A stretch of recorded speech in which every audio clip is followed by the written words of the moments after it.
Constitution to make life better, to support people at risk, to protect the French language in Quebec. So I will be there. I will work closely with all premiers. And Canada's recovery plan, launched official today, is about getting people back to work in all sectors, including energy in Alberta. Our economic recovery depends on a recovery in all sectors of the economy and in all regions of the country. In your leadership platform last year, you committed to privatizing CBC News Network, CBC English TV, and ultimately ending funding to CBC Digital. In this platform, however, you're only committing to review, quote, assessing the viability of refocusing, unquote.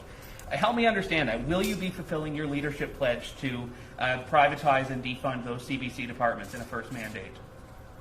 I think it's unfair for private sector media outlets that are struggling to transition to digital, that are struggling to gain advertising revenue, to see the state competing against them, particularly in areas of digital, where the CBC increases have actually made it harder for the private sector. And then Mr. Trudeau creates a media bailout fund to deal with some of the challenges he's caused. So it is the time to modernize. It is the time to respect the public interest mandate done by CBC in terms of radio being non-commercial, the service to rural communities, French language services are critical, and Indigenous languages are critical as well.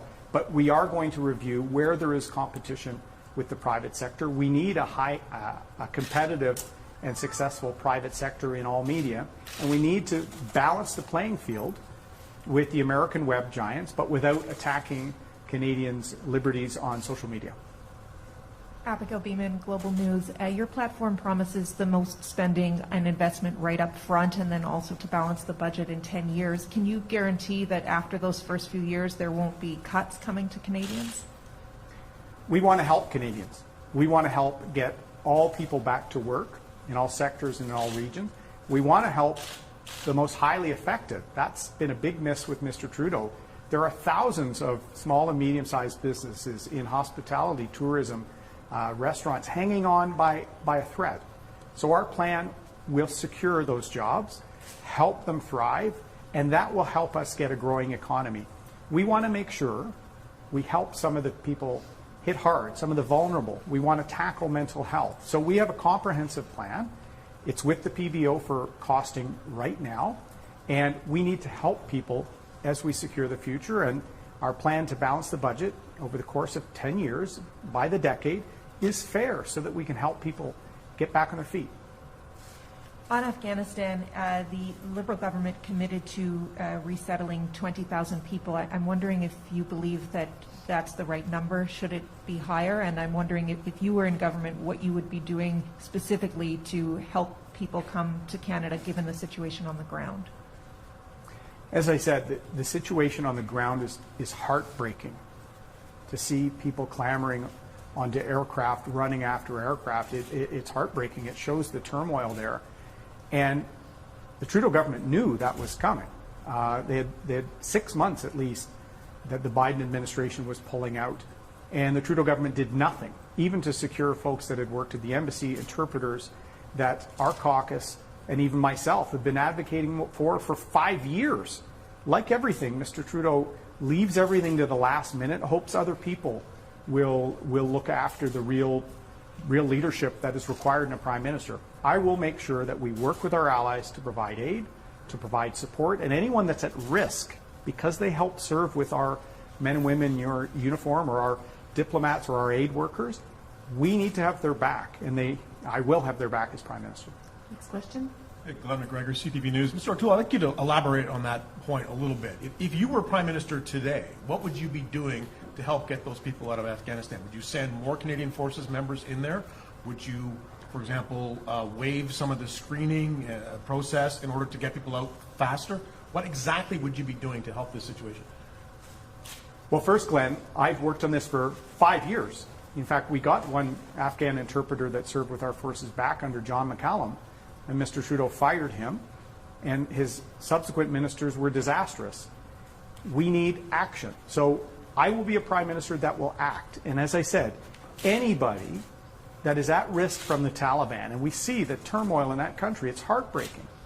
Anyone that's at risk because they were supporting our efforts there in the military and aid and diplomacy, we need to get them back. And Mr. Trudeau has squandered 6 years, squandered the last 6 months when we knew the U.S. pullout was coming.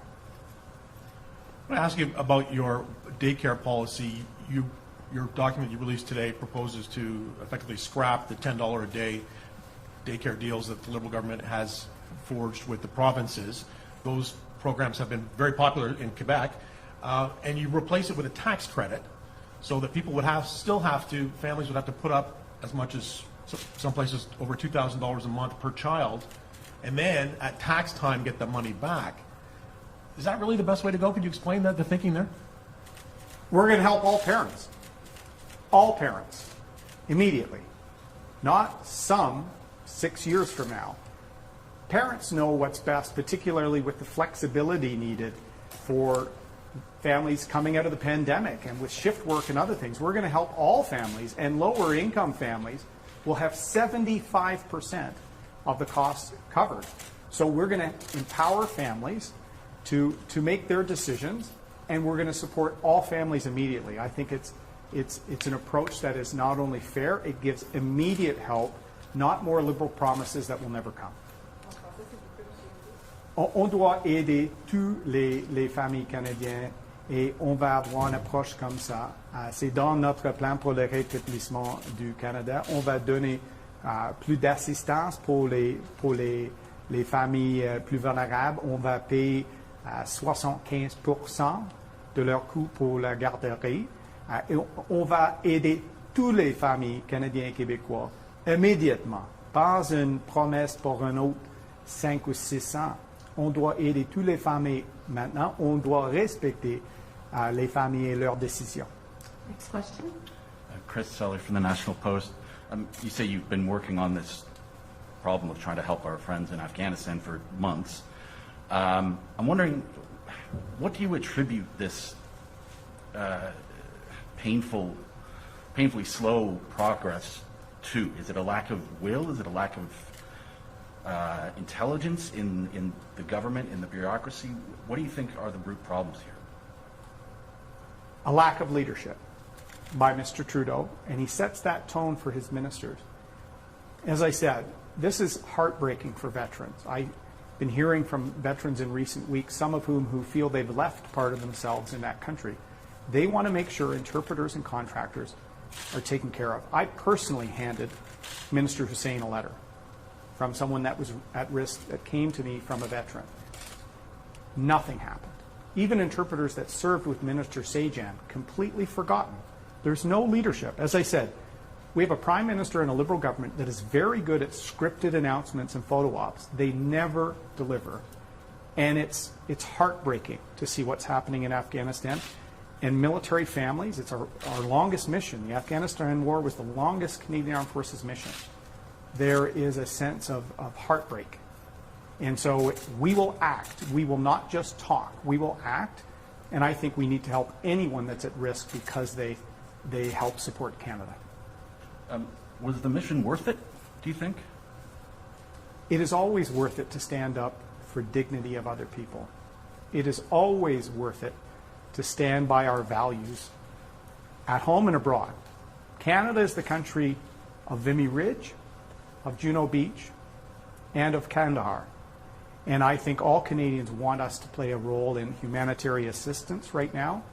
Aid, we have been a large aid supporter, but the failure of leadership by Mr. Trudeau, particularly in the last 6 months, when veterans have been reaching out, NGOs, there's other groups that are worried about people on the ground there. There's been no action until some photo ops before the election and a 3-day application process. It's unacceptable. Canadians deserve leadership. Canadians deserve a plan. Our plan for the recovery is here, and my track record leading in uniform in the private sector in government is exactly what we need. Les Canadiens et Canadiennes méritent un vrai leader, expérimenté et avec un plan. On doit aider les interpréteurs et les gens sur le terrain en Afghanistan. immédiatement. Malheureusement, M. Trudeau a fait rien 6 mois avant la triste situation sur le terrain maintenant. Nous sommes un pays fort. On doit se tenir debout pour nos valeurs chez nous et à travers le monde, à côté de nos alliés. Nous sommes le pays de Vimy Ridge, la crête de Vimy, et aussi de Kandahar. Et on doit aider les Afghans maintenant. Next question. Ian Bailey, Globe and Mail.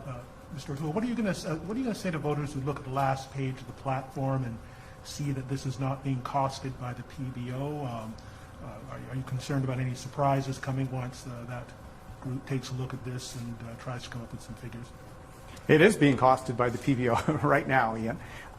Mr. Trudeau called a snap election. We have been engaging with thousands of Canadians, putting forward Canada's recovery plan, our 5-point plan to secure the future. And we know it will kickstart an economic recovery for all Canadians in all parts of the country. And as soon as we could get it to the PBO for costing, we did. It wasn't available prior to an election. And we will be releasing an updated edition with the PBO's costing. As I said, our 5-point plan will get us back to balance over the course of the next decade, but we're going to help get the country back on its feet. And Quebec is a key electoral battleground in this election. The Premier there has been very happy with the Liberal child care plan. Do you think you're taking a risk by promising to scrap it all? I have a lot of respect for Premier Legault. We've had good meetings on a range of subjects. I've appreciated his leadership throughout the pandemic. Quebec has long had a program there. We will always respect provincial jurisdiction. Our approach will also help all families across the country, including in Quebec. Right now, when we form government, it will help all families and it will respect the decisions of families and help the less fortunate.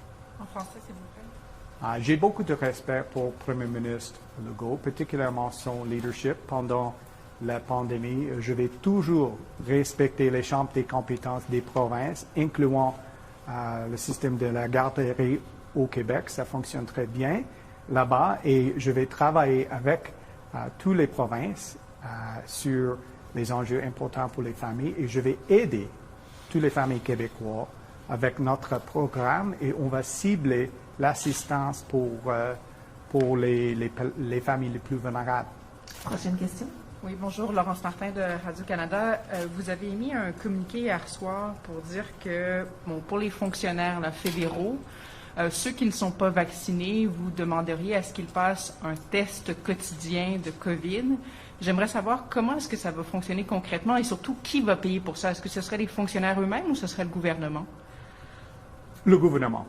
Comme j'ai dit, les vaccins sont très importants, c'est sécuritaire et efficace. Et j'encourage tous les Canadiens et Québécois de se faire vacciner. Mais c'est possible d'utiliser les tests de dépistage rapides pour les fonctionnaires fédéraux qui ne sont pas été vaccinés. Et je vais avoir une approche comme ça. On a besoin plus de tests rapides pour la pandémie. Je préfère les tests de dépistage rapides fabriqués chez nous et pas en Chine. Et on va avoir une approche de leadership sur les tests de dépistage rapides. Et on doit avoir une approche raisonnable et équilibrée tout en respectant les décisions des Québécois sur leur propre santé. Mais est-ce que vous pensez que c'est raisonnable que les contribuables qui se sont fait vacciner en majorité paient pour les tests des gens qui n'ont pas voulu se faire vacciner? C'est raisonnable parce qu'on doit travailler ensemble. Ce n'est pas le temps pour la division, ce n'est pas le temps pour une élection en pleine d'une 4e vague d'une pandémie. C'était la décision du Premier ministre Trudeau. C'était inapproprié d'avoir un programme pour le Charity We Charity pendant une pandémie. On a un plan pour le rétablissement du Canada après la pandémie. On a un plan pour les tests de dépistage, des vaccins, des outils. Et c'est très important pour le gouvernement fédéral d'avoir une approche de leadership. Et je vais être un rassembleur, pas un diviseur comme M. Trudeau. This will be the last question. Ce sera la dernière question. Hello, Heather Schofield from the Toronto Star. Your plan seems to be based on 3% growth over the long term, and that's been extremely difficult for any Western country to achieve, pandemic aside, obviously. So I'm wondering what happens if you're not able to obtain that 3%, given that it's such an ambitious target.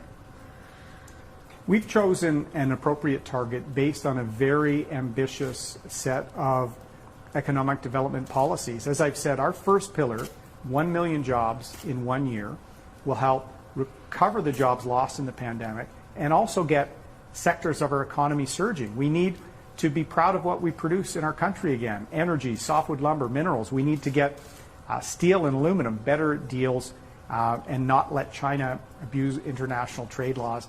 And in Waterloo last week, I announced a very, very intense program for innovation in Canada, using Patent Box, using flow-through shares, many of which have been advocated by leading organizations, making sure that we can create more here in Canada. So we're confident we will attain those. But as a responsible government, we will always make sure we're transparent with Canadians, and we're making sure we put a recovery plan forward, and that we're never again unprepared for a crisis or running massive deficits in good times like Mr. Trudeau. And just on your child care plan, there is, I can understand how but through a tax credit you're helping with affordability, but how do you address the supply issues and the labor participation issues for women in the workplace, and also the fact that so many caregivers are underpaid? We have to have more flexibility, more options, and more immediate help for all families. That's what our plan does. We're going to help all families immediately. And some of the lower income levels will actually get 75% of costs covered. And it will also fit the needs of people that are on shift or non-traditional hours. We need to give parents as much flexibility as possible. We will look to parents to make the best decisions. And our plan is very ambitious because we do need to help families get back on their feet. We do need to see the losses for women in the workforce regained. This will help do it. Also, our pillar on the 1 million jobs, helping the highly impacted sectors like hospitality, travel, tourism, many of which run by female entrepreneurs. I've met with those groups. So we want to help all Canadians, and this plan will do that. On doit aider toutes les familles canadiennes, toutes les familles québécoises, et on doit aider les secteurs les plus touchés par la pandémie, comme les restaurants, l'hôtellerie, les autres. Il y a plusieurs des femmes qui sont des femmes d'affaires dans les secteurs comme ça. Et avec notre programme pour la garderie, on va aider toutes les familles immédiatement. Et c'est un plan juste. Et avec une relance économique, on va voir une reprise pour toutes les familles canadiennes. Merci beaucoup. Merci beaucoup. Can you just